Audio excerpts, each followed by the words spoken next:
Bună și bine ați venit la un nou clip din canalul lui Alina Ciolotă. Acest clip se datorează 100% editorului meu, Denisa. E pe aici, pe undeva. Pe aici, pe acolo. Îi mulțumesc foarte mult că m-a ajutat să editez toate clipurile acestea pe Viva Video și cred că formăm o echipă foarte bună. Dacă aveți aceeași părere, dați un like, un share și un subscribe.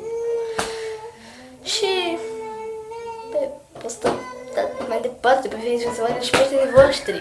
Dacă ținem tot așa, o să ajungem la foarte multe abonați. Cred că o formăm foarte bine echipa asta.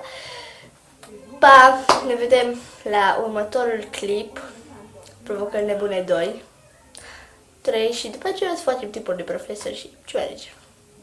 Pa!